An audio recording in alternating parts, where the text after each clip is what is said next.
Hi everyone, আমি সৌরভ রয়। কিংবদন্তি চ্যানেলে আজ আপনারা শুনতে চলেছেন সুকান্ত দাসের কলমে অধিকারের লড়াইয়ে বিক্রম। এই গল্প থেকেও থাকছে একটি প্রশ্ন। অরুণ ভট্টাচার্যের দলের লোকেরা যেই দিনকে তিথিকে উঠিয়ে এনেছিল সেই দিন তিথির কি ছিল? আপনাদের উত্তর আমাদের কমেন্ট সেকশনে জানান। শুরু হচ্ছে আজকের নিবেদন, অধিকারের লড়াইয়ে বিক্রম।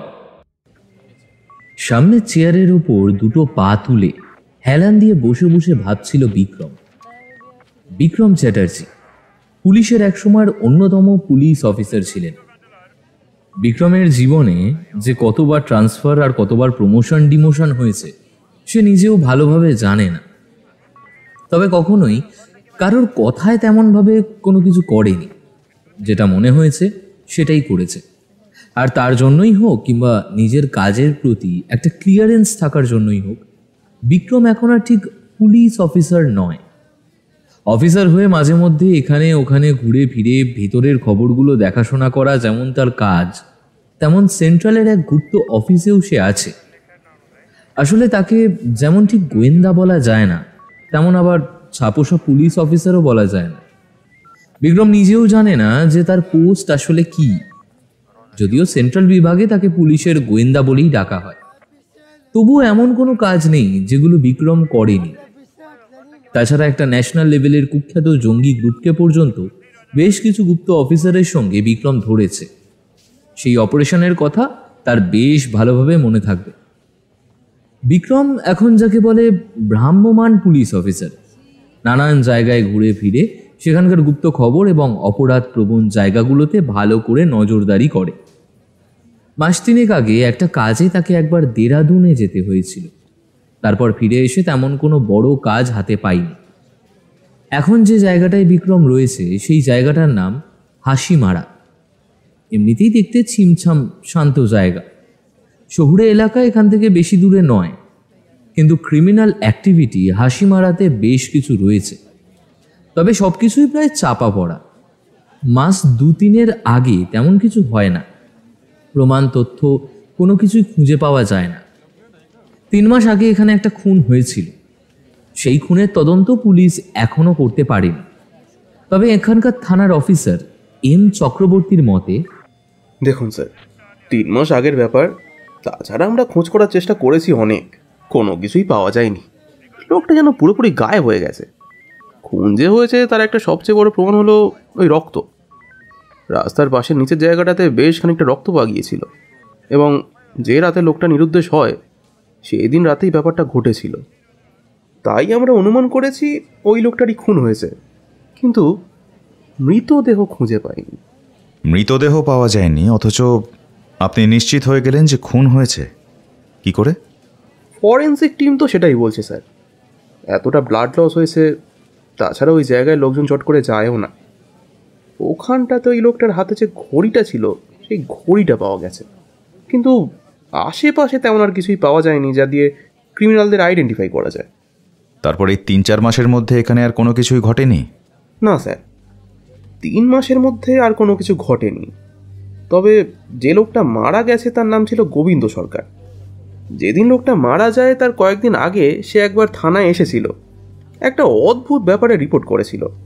কিন্তু সমস্যাটা হলো তার সেই অদ্ভুত ব্যাপার কেস হিসেবে আমরা নিয়েছিলাম, কিন্তু তার উপর ভিত্তি করে তেমন কিছু করতে পারিনি। বিক্রম এবার অবাক হয়। 2 দিন হলো সে হাসিমারাতে এসেছে অন্য কারণে, কিন্তু এখানে এসে এই মাস 3 আগের খুনের ব্যাপারটা নিয়ে তাকে বেশ নাড়া দিয়েছে। একটা কাজে এই থানার বড় অফিসার বাইরে ছিলেন, তার সঙ্গে সেভাবে যোগাযোগ করা হয়ে ওঠেনি। আজই তিনি ফিরেছেন এবং তারপর বিক্রমের সঙ্গে তার দেখা। কোন ব্যাপারে? এম চক্রবর্তীর নির্দেশে রেজিস্টার ডায়েরিটা তার কাছে নিয়ে আসা হলো। ডায়েরিটা পড়ে একটু অবাকই হলো বিক্রম। ডায়েরিতে যা লেখা আছে তার বক্তব্য মোটামুটি এই রকম: গোবিন্দ সরকার একজন বছর 40-এর ভদ্রলোক। স্টেশনের কাছে তার একটা দোকান আছে। এখান থেকে প্রতিদিন সাইকেল নিয়ে সন্ধ্যের পর সে বাড়ি ফেরে। এখানে যেদিন সে ডায়েরি করে তার 2 দিন আগে স্টেশন থেকে বাড়িতে ফেরার পথে এলাকার বাইরের দিকে যে পরিত্যক্ত বাড়ি আছে সেখান থেকে সে পরপর দুবার একটি মেয়ের চিৎকার শুনতে পায়। এমনিতেই জায়গাটা নিয়ে ভুতুরে একটা বদনাম রয়েছে, কিন্তু গোবিন্দ সরকার এইসবে বিশ্বাস করে না। তার মনে হয় ওখানে কোনো একটা ঘটনা ঘটেছে। সেই রাতে সে বাড়ি চলে গেলেও দুদিন পর তার মনে হয় ব্যাপারটা পুলিশে জানানো দরকার, তাই সে এখানে এসে ডায়েরি করে। সে নিশ্চিত বলতে পারে সে যে চিৎকারটা শুনতে পেয়েছিল সেটা কোনো মেয়ের চিৎকার ছাড়া অন্য কিচ্ছু হতে পারে না। স্যার, লোকটার ডায়েরি অনুযায়ী সেই দিনই লোকটা এসেছিল সন্ধ্যের দিকে। পরদিন সকালে আমরা ওই পুরোনো বাড়িটা থেকে ইনভেস্টিগেশন করি, কোনো কিছু খুঁজে পাওয়া যায়নি স্যার। এমনকি সেখানে যদি দুদিন আগে কোনো মেয়ের গলা শোনা যায়, অর্থাৎ কোনো বিপদ হয়েও থাকে, তার সামান্য ট্রেস পর্যন্ত পাওয়া যাওয়ার কথা, কিন্তু সেসব কিছুই ছিল না স্যার। আর তারপরে লোকটার মৃত্যু হয়, মানে ঠিক কবে নাগাদ? লোকটা আমাদের কাছে এসেছিল, তার পরের দিনই আমরা অ্যাকশন নিয়ে তার রিপোর্ট লোকটাকে জানানো হয়েছিল। তার পরের দিনই ঘটনাটা ঘটে, অর্থাৎ ওই মাস্তিনাক আগেই। ওর বাড়ির লোকের সঙ্গে কথাবার্তা বলে দেখেছেন? সেখান থেকে কোনো কিছু তো জানা যায়নি। আর আপনার অনুমানটা কি হতে পারে? রেজিস্টার লোকটা এক পাশে দাঁড়িয়েছিল, এবার বলল, স্যার, ওই বাড়িটা ভালো না। ওই বাড়িটা ভুতুরে বলে দুর্নাম আছে। লোকটা নিশ্চয়ই বাড়িতে রাতের বেলা কিছু করতে গিয়েছিল, আর তাতে এই অবস্থা। তাছাড়া যেখানে বডি পাওয়া গেছে সেই জায়গাটা তো ওই বাড়ি থেকে খুব বেশি দূরে নয়, একটু হেঁটে গেলেই। বিক্রমের মনে হলো এম চক্রবর্তী রেজিস্টারের কথায় কিছু না বললেও নিশ্চুপ থেকে যেন তার কথাকেই সমর্থন করলেন। কিন্তু ভুতুরে বাড়িতে যদি লোকটার খুন হয়, তাহলে তার মৃতদেহ ওখান থেকে বেরিয়ে হাঁটা পথে এতটা দূর পর্যন্ত যাবে কি করে? সামনে খুলে রাখা ফাইলটাতে ভালো করে চোখ বুলিয়ে অবাক হয়ে গেল সে। তারপর কি মনে হতেই তার মুখে ফুটে উঠল একটা হাসি। আমি তো আগেও এই ব্যাপারে কথা বলেছি স্যার। পুলিশ আমাদের জেরা করেছে, কিন্তু সত্যি বলছি, আমি কিংবা আমার মেয়ে এই ব্যাপারে কিছুই জানি না। সেদিন রাতের বেলা ফেরার সময় ওই বাড়ির কাছে উনি একটা শব্দ শুনতে পেয়েছিলেন। আমার কথাতেই উনি পুলিশের কাছে গিয়ে সমস্ত কথা বলেছিলেন। বলা তো যায় না কার কোন বিপদ হয়েছে। তারপর মানে ওই থানায় ডায়েরি করে আসার পর থেকে কোনো রকম পরিবর্তন কিংবা এমন কিছু যেগুলো আপনার সন্দেহজনক বলে মনে হয়েছিল? তেমন কিছুই তো মনে পড়ছে না। না, আলাদা করে কিছু দেখতেও পাইনি। তবে উনি বলতেন পুলিশকে জানিয়ে কোনো লাভ হবে না, পুলিশ কিছুই দেখবে না। হাসিমারা থানার পুলিশ কাজের কাজ কিছুই করতে পারে না। কথাটা বলতে বলতে ভদ্রমহিলা পাশে বসে থাকা এম চক্রবর্তীর দিকে তাকালেন। কথাটা একটু অপমানজনক। কথা বিক্রমের মনে হলো, কারণ পুলিশের অপমান সে সহ্য করতে পারে না। কিন্তু ভদ্রমহিলাকে এই মুহূর্তে কিছু বলাটা ঠিক হবে না বলেই তার মনে হলো। তবুও বিক্রম বলল, এখন পুলিশের ওপর ভরসা তুলে ফেললে তো হবে না, পুলিশের ওপর ভরসা রাখতে হবে, নাহলে কি করে চলবে? পুলিশের ওপর ভরসা রেখে কি হবে বলুন তো স্যার? আপনি তো এখানে নতুন এসেছেন, আপনি এসব কিছুই জানেন না। হাসিমারার পুলিশ মানুষের কাজে লাগে না স্যার। এই দেখুন, আপনি কিন্তু এভাবে আমাদেরকে অপমান করতে পারেন না। আমরা তো অপমান করছি না স্যার, আমরা সত্যি কথা বলছি। আমাদের এই হাসিমারাতে 2-3 মাস পর পর একটা করে অপরাধ ঘটে যায়। পুলিশ কি করতে পেরেছে বলুন তো? আমার স্বামীর নিখোঁজের পর আমি থানায় গিয়েছিলাম, 3 মাস হয়ে গেল, পুলিশ কি করতে পেরেছে? আমার স্বামী ওই পুরনো বাড়িতে একটা মেয়ের চিৎকার শুনে তার বিপদ বুঝতে পেরে পুলিশের কাছে গিয়েছিল। হ্যাঁ, সেই রাতে সে যেতে পারেনি কারণ সে ভয় পেয়েছিল। কিন্তু কি হলো তাতে? কি হলো? আমরা শুধু শুধু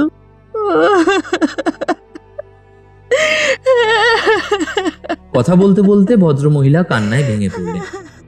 তার পাশে বসে থাকা তার বছর 18-19-এর মেয়েটি তার কাঁধে হাত রেখে তাকে সান্ত্বনা দিতে দিতে ধরা গলায় বলল, দেখুন স্যার, প্রত্যেকবারই একই কথা বলতে বলতে আমার মা হাঁপিয়ে গেছে।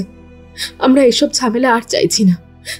জানি পুলিশের দ্বারা আমার বাবা কোথায় হারিয়ে গেল সেটা তো আর উদ্ধার করা হবে না, তাই আমরা আর আপনাদের সঙ্গে কোনো কথা বলতে চাইছি না।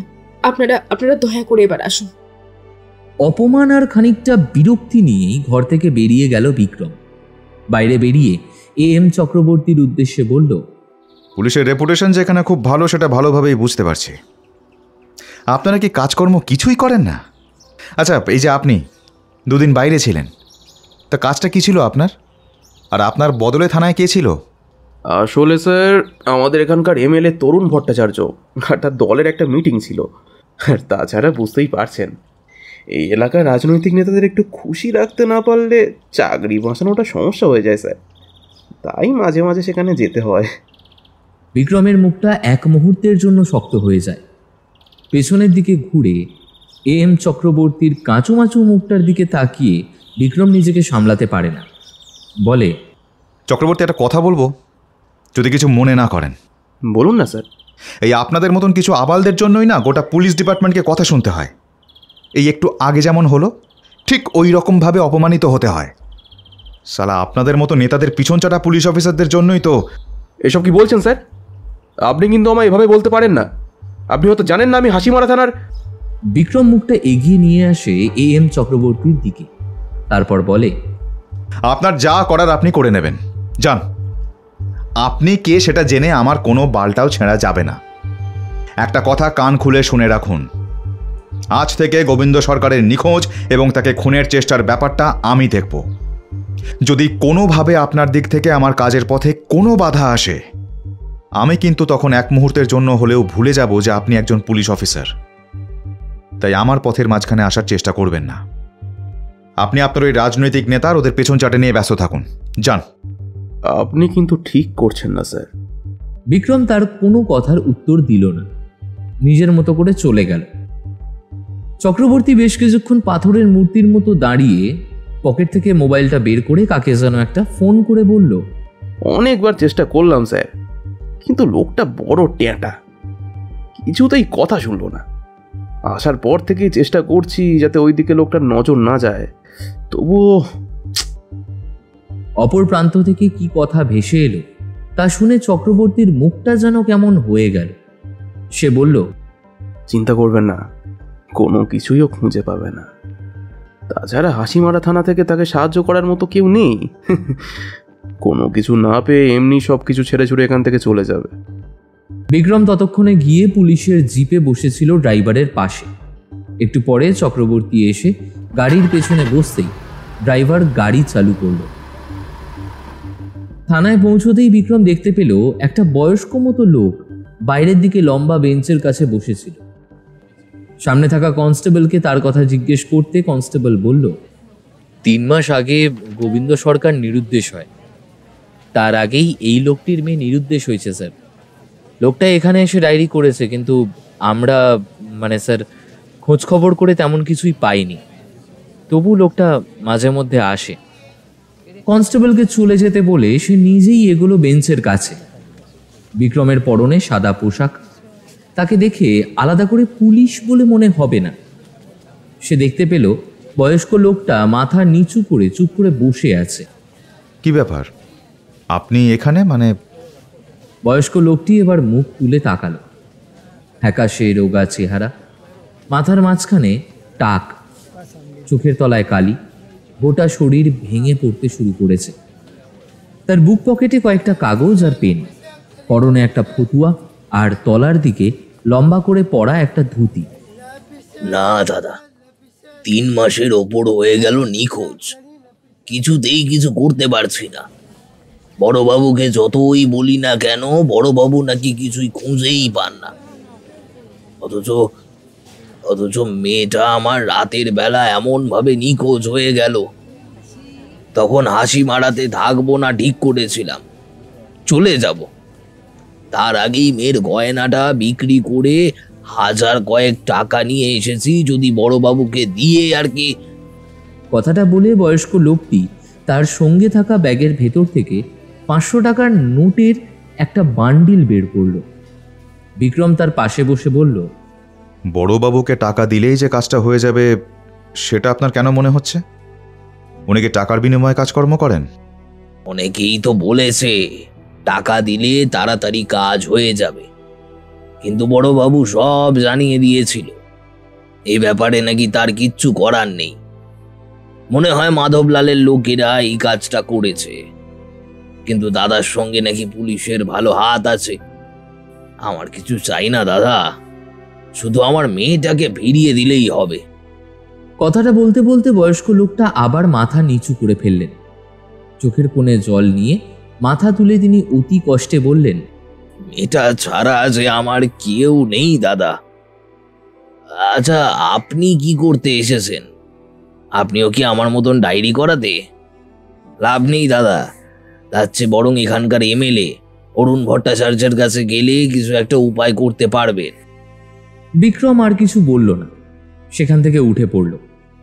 একটু পরে ভেতরে গিয়ে অন্য একজন অফিসারকে ডেকে সমস্ত কথাটা জানতে চাইল। তার সমস্ত কথা শুনে রাগে আর ঘৃণায় বিক্রমের মুখটা ভরে উঠল। পরদিন সকালে বিক্রম এবং তার সঙ্গে একজন অফিসার মৃদুল ভট্টাচার্য দুজনে মিলে গিয়ে পৌঁছালো সেই পুরানো বাড়িটার কাছে, যেখানে গোপাল সরকার সেই চিৎকারের শব্দটা শুনতে পেয়েছিল।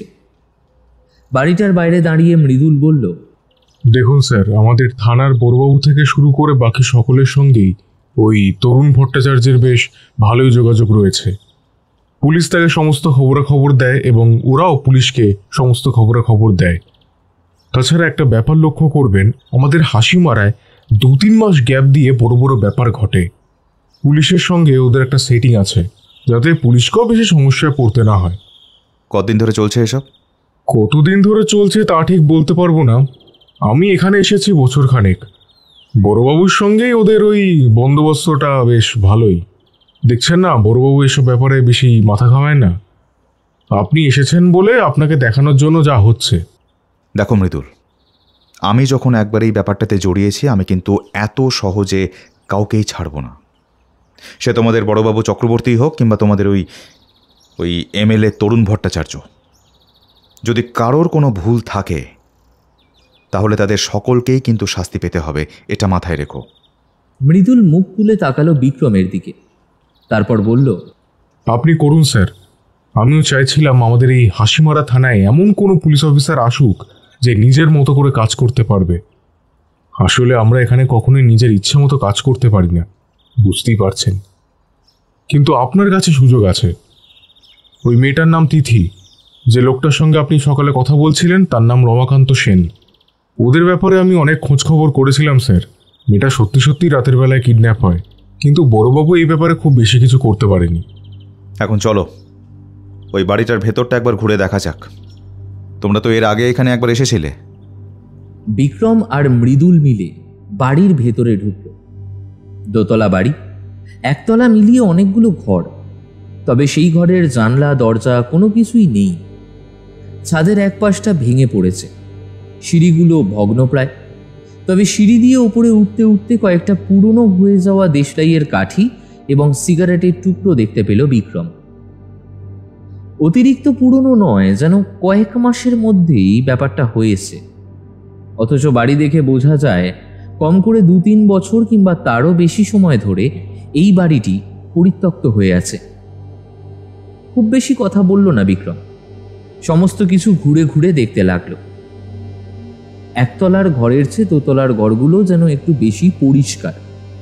বিশেষ করে মাঝামাঝি যে দুটো ঘরের অবস্থা ভালো, সেই দুটো ঘর আরও বেশি পরিষ্কার। ধুলো যেন কারা ঝেড়ে পরিষ্কার করেও রেখেছে।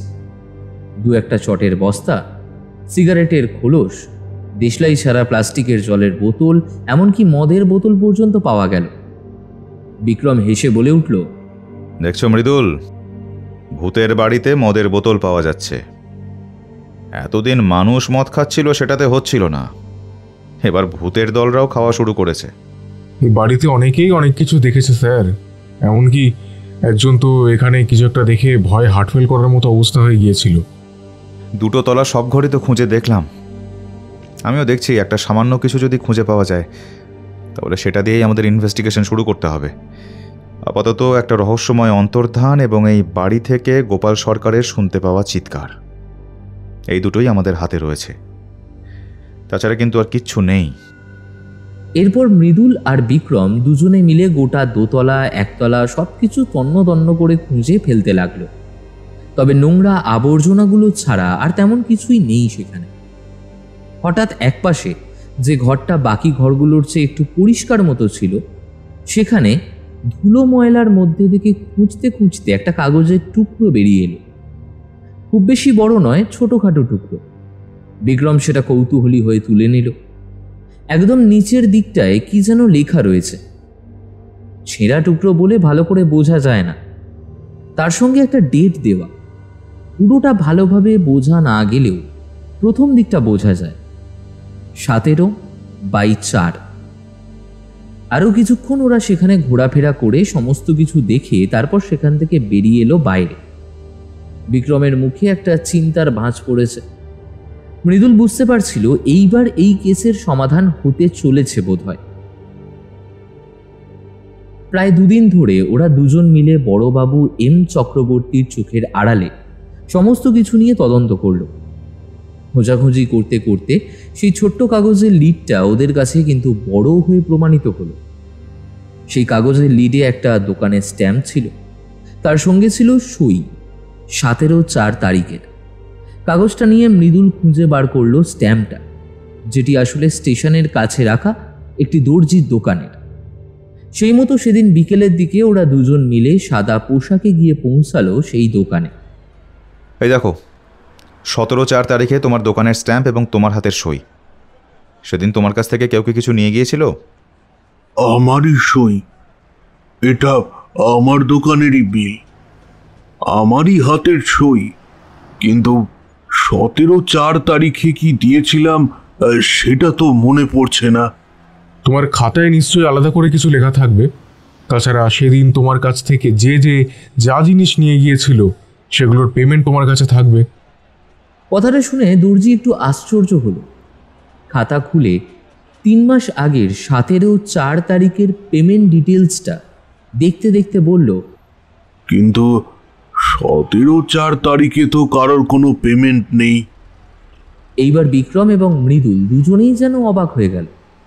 বিক্রম খাতাটায় দেখলো সত্যি সত্যি 17/4 তারিখের কলাম একেবারেই ফাঁকা। হ্যাঁ হ্যাঁ হ্যাঁ, মনে পড়েছে। এপ্রিলের 17 তারিখে দোকান একবেলার জন্য বন্ধ ছিল। সকালেই কিছুক্ষণের জন্য খুলেছিলাম। তারপর আমার বউয়ের শরীরটা খারাপ হওয়ার জন্য সেদিন বন্ধ করে দিই। কিন্তু এই কথা আপনারা জিজ্ঞাসা করছেন কেন? আর আপনি হাসিমারা থানার অফিসার না? হ্যাঁ, ঠিকই বলেছ। অথচ 4 তারিখে একটি মেয়ে নিরুদ্দেশ হয়ে যায় তিথি সেন বলে। হাসিমারার পশ্চিমের দিকে থাকতো। সেই কেসের সূত্র ধরেই আমরা এটা খুঁজে পেয়েছি। কিন্তু এই হাতের লেখাটা তো তোমার, 17 তারিখের ডেটও লেখা রয়েছে। তাহলে ওই দিনে কোনো পেমেন্ট নেই কেন? দর্জি অনেকক্ষণ চুপ করে ভাবল, তারপর আবার খাতাটা দেখে যাচ্ছে। 2 দিন আগের একটা পেমেন্টের দিকে এগিয়ে গেল সে। তারপর বলল, এই তো, এইখানে পেমেন্ট করা আছে। এইবার মনে পড়েছে, সেদিন সকালে দোকান খুলেছিলাম ঘন্টা 2-এর জন্য। বউয়ের শরীর খারাপ হয়, তাই তাড়াতাড়ি বেরিয়ে যায়। তার আগে একটা মেয়ে এসেছিল। আসলে সে 15 তারিখ জামা কাপড় তৈরি করিয়ে নিয়ে গিয়েছিল। সেদিন পেমেন্ট করেছিল, কিন্তু পুরো টাকা তার কাছে ছিল না, তাই 2 দিন পরে আসবে বলে। আর আমিও তাই আর বিল করিনি। তাছাড়া মেয়েটা আমার চেনা, মাঝে মাঝে আসে দোকানে। 17 তারিখে সকালে যখন দোকান খুলি, তার একটু পরে এই মেয়েটা আসে। যেহেতু বিল ছিল 15 তারিখের, তাই সেইখানেই আমি পেমেন্টটা লিখি। আর ডেট করেছিলাম 17 তারিখের। এইবার বুঝতে পারছি। তার মানে তিথি সেন সেদিন সকালে তোমার দোকানে এসেছিল। এত সকালে এসেছিল? আচ্ছা, আর কিছু ব্যাপারে আর কিছু বলতে পারবে? শুনেছিলাম মেয়েটা এইখানে একটা ছোট ইংলিশ মিডিয়াম স্কুল আছে, সেইখানেই পড়াতো। তাছাড়া এই দিকে বসে যেন টিউশনিও করত। সন্ধ্যের দিকে ফিরে যেত এখান থেকে। এইখান থেকেই তো গিয়ে তারপর ওই বাড়িটার ভিতরে পশ্চিম পাড়া যেতে হয়। তার মানে এইটা সেদিন রাতের বেলা ওই ভাঙা বাড়িতে নিয়ে যাওয়া হয়েছিল। কিন্তু তার কারণটা কি?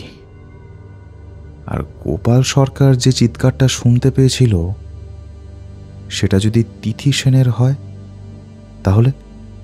সবটাই যেন আবার পরিষ্কার বুঝতে পারছি। স্যার, সেদিন বোধহয় কোনোভাবে তিথি সেনের ব্যাপারে গোপাল সরকার কোনো কিছু জানতে পেরে গিয়েছিল এবং সেই জন্যই থানায় ডায়েরি করতে এসেছিল। তাছাড়া ডায়েরি করার পরে তার সঙ্গে বড়বাবুর খানিক কথাবার্তা হয়েছিল। আমার মনে হয় এই কারণেই 3 দিন পরে গোপাল সরকার নিজেও নিরুদ্দেশ হয়ে যায়। কিন্তু সমস্যাটা অন্য জায়গায় মৃদুল। এই সব কিছুর সঙ্গে যে তোমাদের তরুণ ভট্টাচার্য কিংবা তার দলের লোকজনের কোনো সম্পর্ক আছে সেটাই তো খুঁজে বার করা সম্ভব নয়। একটা রাস্তা কিন্তু আছে। বড়বাবু সব কিছু জানেন। বড়বাবুর সঙ্গে কথায় কথায় যদি কোনোভাবে কথা বার করা যায়, আমি নিশ্চিত আমাদের ব্যাপারে সমস্ত খবরাখবরই বড়বাবুই তরুণ ভট্টাচার্যকে দিয়েছেন।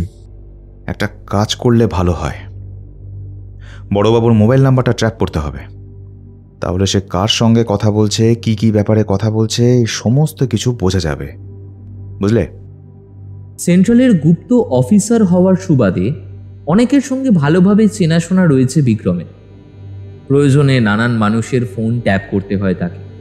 তাই সেইভাবেই ডিপার্টমেন্টের ওপরের একজনকে দিয়ে AM চক্রবর্তীর মোবাইল নাম্বারটা ট্যাপ করাতে বলে বিক্রম, এবং তারা থানায় জানায় তাদের খানিক সময় লাগবে।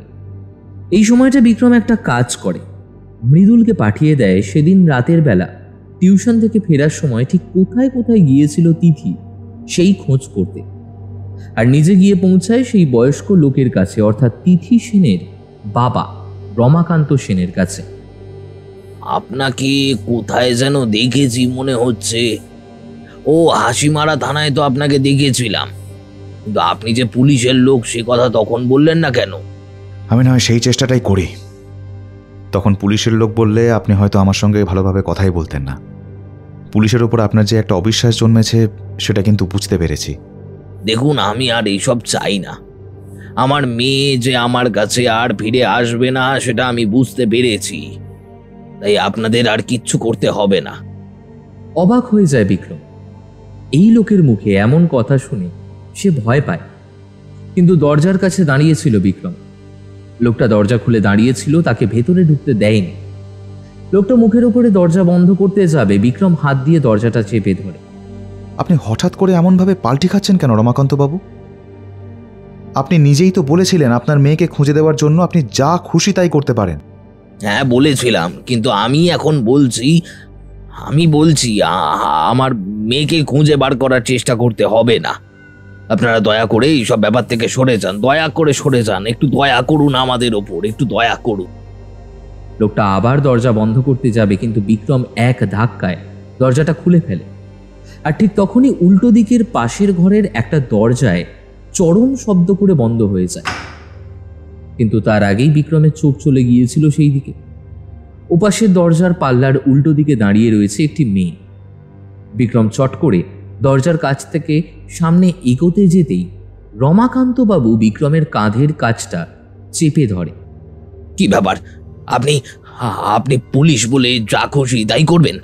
দেশে আইন কানুন বলে কিছু নেই তা আমি জানি, কিন্তু আমার বাড়িতে আপনি এভাবে ঢুকতে পারেন না। চলে যান বলছি, চলে যান। আপনার ওই ঘরে কে আছে সেটা আমায় একবার বলে দিন, তারপর আমি চলে যাব। রমাকান্তবাবুর মুখে মুহূর্তের মধ্যে একটা ভয় ফুটে ওঠে। তিনি প্রাণপণে বিক্রমকে ঠেলতে ঠেলতে ঘর থেকে বাইরে বার করার চেষ্টা করতে থাকেন। অন্য সময় হলে কিংবা অন্য কেউ হলে বিক্রম এতক্ষণে রিভলভারটা হাতে তুলে নিত, একটা প্রচণ্ড ধাক্কায় বয়স্ক লোকটিকে ছিটকে ফেলত।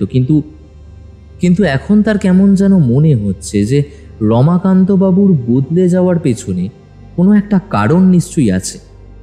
কারণটা আগে তাকে জানতে হবে। অনেক অনুরোধ করে রমাকান্তবাবুকে শান্ত করে সামনের চেয়ারটায় বসাতেই রমাকান্ত হাউ হাউ করে কান্নায় ভেঙে পড়ে। বিক্রম দরজাটা বন্ধ করে দিয়ে আসে। তারপর পাশের ঘরের দরজার কাছে দাঁড়িয়ে আস্তে আস্তে বলে, আমি জানি এই ঘরে আপনি আছেন তিথি, তবে আমি চাই আপনি নিজে বাইরে বেরিয়ে আসুন। আপনাদের সমস্যা যেটা সেটা আমায় খুলে বলুন, আমি আপনাদের সাহায্য করব। এপ্রিল মাসের 17 তারিখে যে আপনি ওই বাড়িতে ছিলেন সেটার কিন্তু প্রমাণ আছে আমার কাছে। তাহলে? ঘরের ভেতর থেকে কোনো শব্দ আসে না, কিন্তু বিক্রম বুঝতে পারে ঘরের ভেতর কেউ হয়তো কাঁদছে। বিক্রম আবার বলে, আপনার ব্যাপারে আমি খোঁজ নিয়েছি। আপনি তো বোধহয় আজ থেকে মাস 6 আগে এলাকায় যে 3টে খুন হয়েছিল তার বিরুদ্ধে প্রতিবাদ করেছিলেন, পুলিশের কাছে পর্যন্ত গিয়েছিলেন। এই আশেপাশে মানুষদের জড়ো করে তরুণ ভট্টাচার্য এবং তার লোকেদের বিরুদ্ধে লড়াই করার কথা বলেছিলেন। ওটা আপনিই তো ছিলেন, তাই না? আর এখন আপনি লুকিয়ে রয়েছেন। দেখুন তিথি, আমি আপনাদের কেসটার জন্যই এখানে রয়েছি। এখন যদি আপনারাই মুখ ফিরিয়ে নেন, আপনারাই ভয় পেয়ে যান, তাহলে তরুণ ভট্টাচার্যের মতো লোকের শাস্তি আর কোনো দিনও হবে না। আর তাহলে পুলিশের ওপর আপনাদের উঠে যাওয়া বিশ্বাসটা কোনো দিনও যেমন ফেরত আসবে না, তেমন আমার মতো কোনো পুলিশ অফিসার আর কোনো দিন আপনাদের বিশ্বাস করতে পারবে না। Try to understand. কথাগুলো বলে বিক্রম ঘুরে দরজা পর্যন্ত চলে আসে।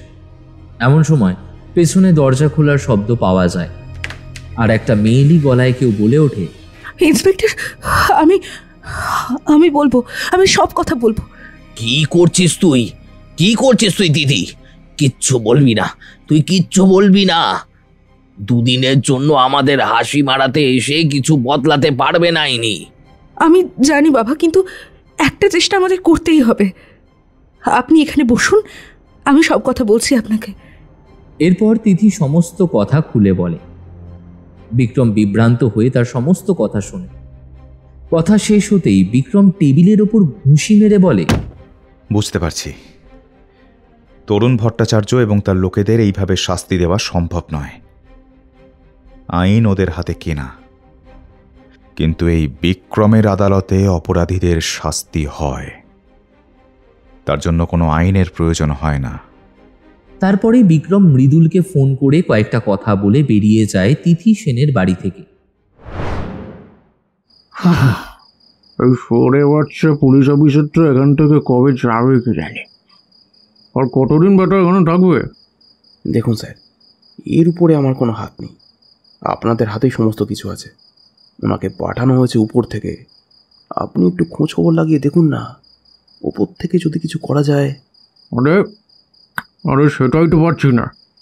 শহরে বাচ্চার ওপর হাত রয়েছে সেন্ট্রালের, ওদিক থেকে কলকাঠি নাড়িয়ে কোনো কিছু করা সম্ভবই হচ্ছে না। চেষ্টা আমি করেছি আগে, তো একটু ভালো করে দেখি যেন কোনোভাবেই কোনো প্রমাণ ওর হাতে না আসে, ব্যাস তাহলেই হবে। প্রমাণ হাতে আসবে কি করে? সব জায়গার সমস্ত প্রমাণ তো আমি নিজের হাতেই নষ্ট করেছি। আর আপনার লোকেদের কোনো ক্ষতি হবে না, শুধু আমার দিকটা যদি একটু সাদা কাজ করতে না করতেই টাকা খাওয়ার জন্য জিভ বেরিয়ে পড়েছে একেবারে। ঠিক আছে ঠিক আছে, তোর বাড়িতে সময় মতো টাকাটা পৌঁছে যাবে, কিন্তু বিক্রমের কেসটা তাড়াতাড়ি সলভ কর। আরে চিন্তা করবেন না, আমাদের মৃদুলের সঙ্গে গোটা দিন এখানে ওখানে করে হাসি মারা দেখছে। হাসি মারায় দেখার জায়গা তো অনেক আছে। 2-1 দিনের মধ্যেই বিরক্ত এখান থেকে চলে যাবে। আরে আমার নাম চক্রবর্তী, আমার চোখের বাইরে কিছু করতে পারে নাকি কেউ? হ্যাঁ, মৃদুলের কথা জানি না, কিন্তু শুয়োরে বাচ্চাটা তিথির বাড়ি পর্যন্ত পৌঁছেছে। কী কথা হয়েছে না হয়েছে এসব জানি না, তবে চলে যাওয়ার পরেই তিথি ঘর থেকে বেরিয়ে কোথাও একটা গিয়েছিল। ব্যাপারটা একবার দেখ, দেখ একবার। কথা শুনে প্রথমত চমকে যায় চক্রবর্তী। ফোন করে মৃদুলকে ডেকে পাঠায়। মৃদুল এসে দাঁড়াতেই চক্রবর্তী বলে, তোমায় বলেছিলাম না বিক্রম চ্যাটার্জির উপরে ভালো করে নজর রাখতে? তুমি কি করছোটা কি? ও কোথায় যাচ্ছে, কোথায় ঘুরছে, সব ব্যাপারে আমাকে জানতে হবে। কোথায় ঘুরবে স্যার? এই তো আশেপাশে জায়গাটা দেখছে। হাসিমারা জায়গাটায় দেখার মতো তো অনেক কিছুই আছে, তাই না? তবে স্যার, ওই তিথি সেনের নিরুদ্দেশ আর গোপাল সরকারের হারিয়ে যাওয়ার ব্যাপারটা নিয়ে বেশ কথা বলতে শুনেছিলাম স্যারকে। কি শুনেছিলে? এই বিক্রম স্যারের মনে হচ্ছে ওই বাড়িতে নাকি আরও কিছু প্রমাণ আছে, তাই সবার নজর এড়িয়ে কাল রাতের বেলা ওই বাড়িতে সে যাবে।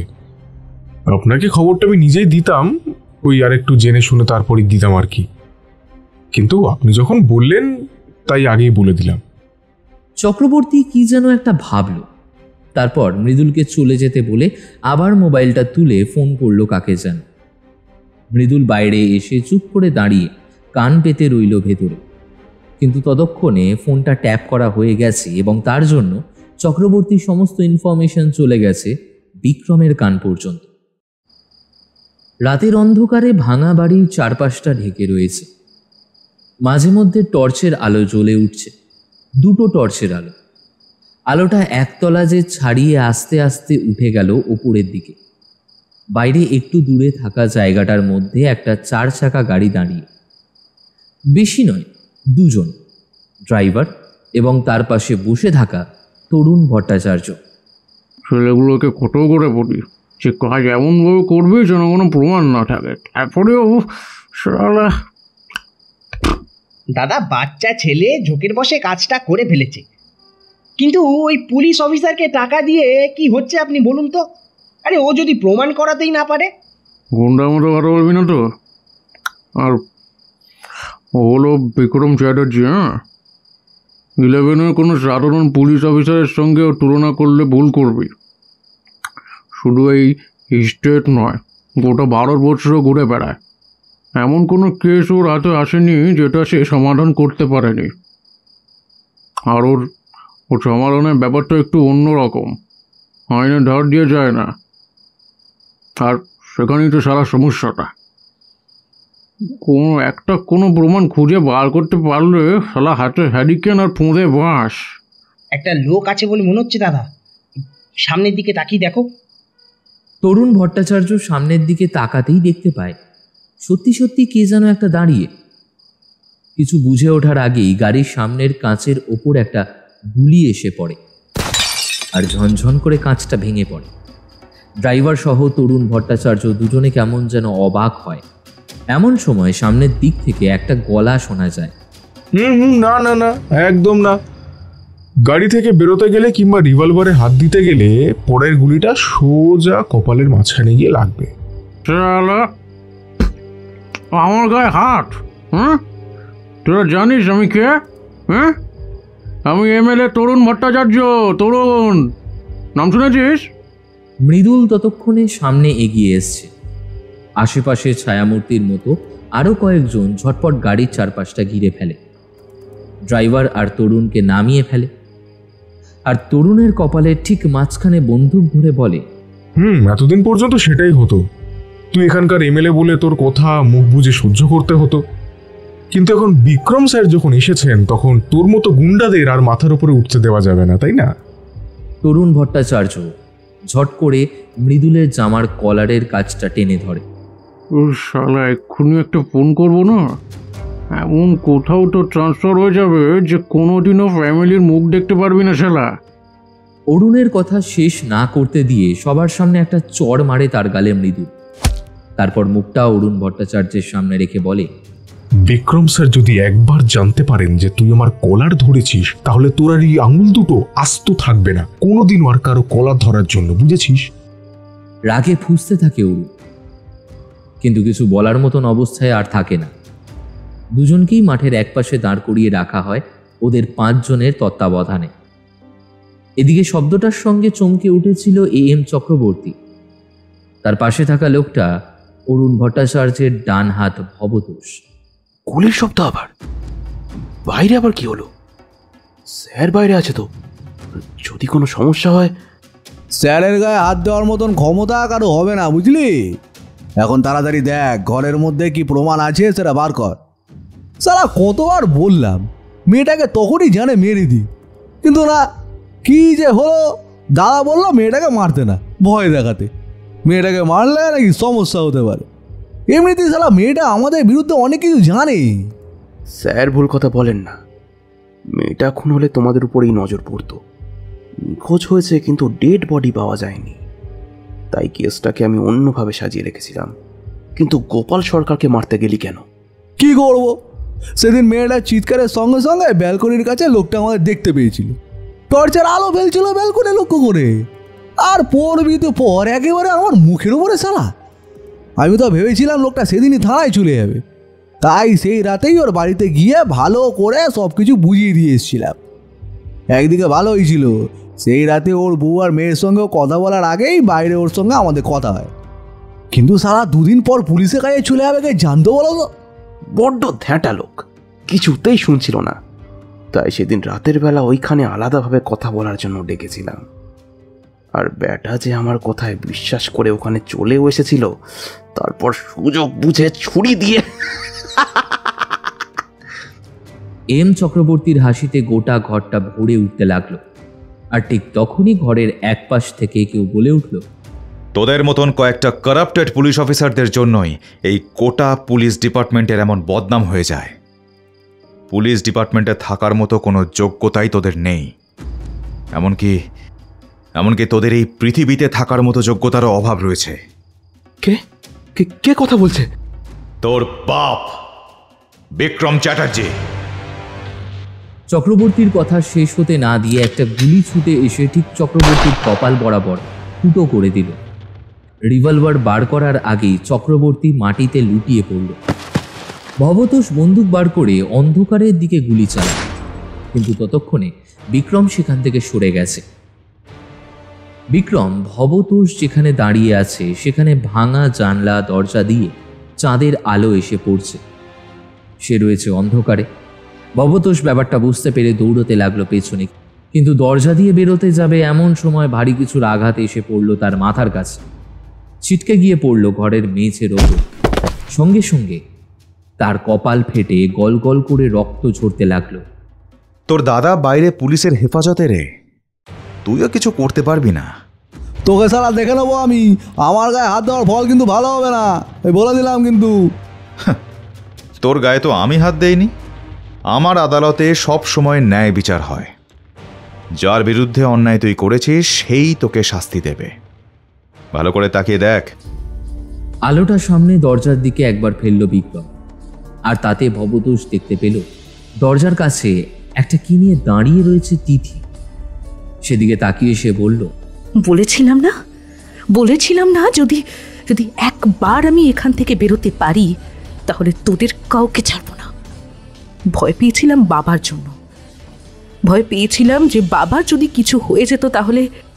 কথাটা বলতে বলতে আবার সেই শাবল দিয়ে একটা বাড়ি মারে ভবতোষের কাঁধ বরাবর। ভবতোষ চিৎকার করে ওঠে। কি দোষ ছিল আমার? তোদের অন্যায়ের বিরুদ্ধে রুখে দাঁড়িয়েছিলাম বলে, তোদের অন্যায়ের বিরুদ্ধে কথা বলেছিলাম। মুখে হাসি থাকা আর মাথায় বুদ্ধিজীবী মেরুদণ্ডহীন পুরুষ মানুষগুলোর মধ্যে একটু একটু সাহস সঞ্চার করতে চেয়েছিলাম। তার জন্য জন্মদিনের রাতে তোরা আমায় এখানে দলিয়ে নে। আমার ইচ্ছা,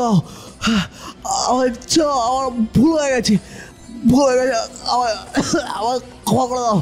আমি সব বলবো, সব কথা বলবো, আমি মায়ের বলছি সব কথা বলবো। ওই তরুণ ভট্টাচার্য আমাকে দিয়ে কাজ করিয়েছে, ওই সারা তরুণ ভট্টাচার্য, সব কথা বলবো, আমি সব বলবো। আমার মেরো না, আপনিও স্যার পুলিশের লোক, আপনিও স্যার আমায় গ্রেপ্তার করুন স্যার। অ্যারেস্ট করবো, ইয়েস। আর তারপর তোরা সবাই ছাড়া পেয়ে যাবি, তাই না? তোদের পেছনে সব সময় একটা করে হাত থাকে। যে মানুষের ক্রিমিনাল রেকর্ডের সংখ্যা যত বেশি তার মাথায় হাতের সংখ্যাও তত বেশি। আর যারা সাধারণ মানুষ, যারা খেটে খায়, যারা সৎ পথে জীবন চালায়, তাদের মাথায় হাতের বদলে তাদের পেছনে কাঠি করার লোকের অভাব হয় না। এই যেমন তোরা, শালা শুয়োরের বাচ্চা। তিথি, আমি সিঁড়ি থেকে নিচে নামার আগে পর্যন্ত যেন সমস্ত কিছু হয়ে যায়, তারপর যেন শুয়োরের বাচ্চাটার একবারও নিঃশ্বাস নিতে না পারে। ভবতোষ চিৎকার করতে লাগলো। বিক্রম এগিয়ে গেল বাইরের দিকে। ভবতোষের প্রথম দুটো পা, তারপরে হাত এবং তারপরে মাথার খুলিটা ভেঙে চুরমার করে দিল তিথি। শাবলটা একপাশে ফেলে দিয়ে হাউ হাউ করে কাঁদতে কাঁদতে এসে বসে পড়ল মৃতদেহের পাশে। আমার ভুল হয়ে গেছে।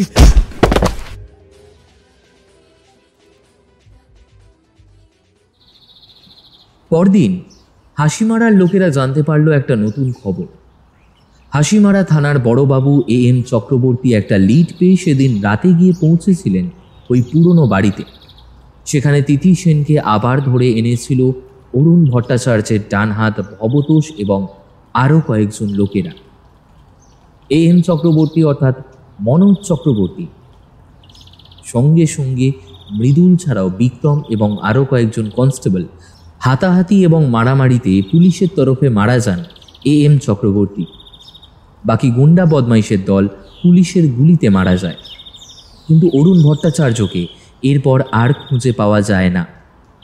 অরুণ ভট্টাচার্যের ড্রাইভারকে আধমরা অবস্থায় গ্রেপ্তার করা হয়। তার স্বীকারোক্তি এই যে গোবিন্দ সরকার এবং তিথি সরকারের অপহরণ এবং ধর্ষণের সঙ্গে জড়িয়ে রয়েছে ভবতোষ এবং অরুণ ভট্টাচার্য। এছাড়া হাসিমারার আরও কিছু অপরাধের সঙ্গে তারা জড়িয়েছিল সে কথাও জানা যায়। দুদিন পর বিক্রম চ্যাটার্জি সেখান থেকে রওনা হয়ে যায়, তবে তার আগে হাসিমারার বিপদ অনেকটাই কমে গেছে। কিন্তু স্যার, আপনি কি করে বুঝলেন যে ডেড বডি ওই বাড়িতে কোথাও থাকতে পারে? কিন্তু তিথি সেন তো আগেই ফিরে এসেছিল, তাহলে তার বাবা কেন পুলিশের কাছে যায়নি? মৃতদেহ পোড়ো বাড়িতে থাকতে পারে, তার কারণ সেখানেই সব থেকে বেশি সেফ। কারণ রক্তের স্যাম্পল শুধু এখানে পাওয়া গেলেও আর কোথাও পাওয়া যায়নি। তার মানে গাড়িতে কিংবা অন্য কিছু করে মেরে তাকে নিয়ে যাওয়া হয়েছে। কিন্তু সেটা কেন? এটা তখনই হবে যখন মৃতদেহ লুকানোর প্রয়োজন হবে। বাড়ির পেছনের দিকটা দেখেই আমার কেমন একটা সন্দেহ হয়েছিল। সব জায়গায় বড় বড় ঘাস থাকলেও শেষের দিকটায় ঘাসের সংখ্যা ছিল কম। তবে 3 মাসের মধ্যে বেশ খানিকটা ঘাস উঠেছিল। ব্যাপারটা অদ্ভুত ছিল। প্রথমে আমিও ঠিক বুঝতে পারিনি, পরে অবশ্য বুঝতে পেরেছিলাম। আসলে নিরুদ্দেশ হওয়ার মাসখানেকের মধ্যেই এসে যায় রমাকান্ত সেন। বারবার যতই বলুক না কেন সে পুলিশের কাছে এসেছিল, কিন্তু 1 মাস পর থেকে সে পুলিশের কাছে আসা বন্ধ করে দেয়। যেই আমি এখানে এসেছিলাম তারপরে সে আরও 2 বার এসেছিল। তাই ইচ্ছে করেই সে আমার সঙ্গে যোগাযোগ করতে চাইছিল, যাতে আমি মনে করি এখনও নিরুদ্দেশ তার মেয়ে। দ্বিতীয়ত হতে পারে সে আসলে দেখতে চাইছিল যে আমি কেমন।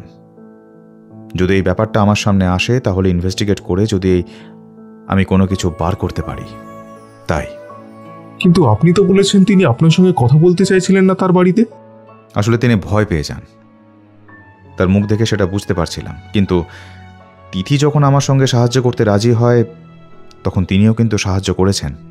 স্যার, আপনি যদি না আসতেন তাহলে এসব কিছুই হতো না। তরুণ ভট্টাচার্যের দল এখনো এরা হাসিমারাতে নিজেদের রাজত্ব চালাতো। না মৃদুল, আমি কিছুই করিনি, করেছো তোমরা। আমি শুধু তোমাদের পথটা দেখিয়ে দিয়েছি। তোমরা আইনের গণ্ডির মধ্যে থেকে, আইনের পথে থেকে সবকিছু করার চেষ্টা করো। কিন্তু অপরাধীরা তো আইন মানে না। তাই মাঝে মাঝে অপরাধীকে শায়েস্তা করার জন্য পুলিশকেও আইন ভাঙতে হয়, নিয়মের বাইরে যেতে হয়। না হলে শুধু অপরাধীর গুলিতে ঝাঁঝরা হয়ে যাবে পুলিশের বুক, অথচ পুলিশকে গুলি চালাতে হলে অপেক্ষা করতে হবে। কিছু বিক্রি হয়ে যাওয়া খারাপ পেটি সিস্টেমের ওপরওয়ালার অফিসারদের জন্য আজ এই অবস্থা। তাই মৃদুল, নিজের পেছনটা নিজেকেই বাঁচাতে হবে। মৃদুল হেসে উঠে স্যালিউট করে বিক্রমকে। বিক্রমও স্যালিউট জানিয়ে বেরিয়ে আসে থানা থেকে। পেছনে ঘুরে দেখে থানার বোর্ডে লেখা রয়েছে হাসিমারা থানা। এখানে কেটে গেল বেশ কয়েকটা দিন। বিক্রমকে আবার ছুটতে হবে নতুন কিছুর উদ্দেশ্যে, নতুন কোনো অপরাধের সমাধানের উদ্দেশ্যে। এতক্ষণ ধরে শুনছিলেন অধিকারের লড়াইয়ে বিক্রম সুকান্ত দাসের কলমে। কেমন লাগলো গল্পটি আমাদের জানাবেন। ফিরবে কিংবদন্তি নতুন একটি নিবেদনের সাথে। ততক্ষণের জন্য ভালো থাকবেন, সুস্থ থাকবেন, গল্পে থাকবেন।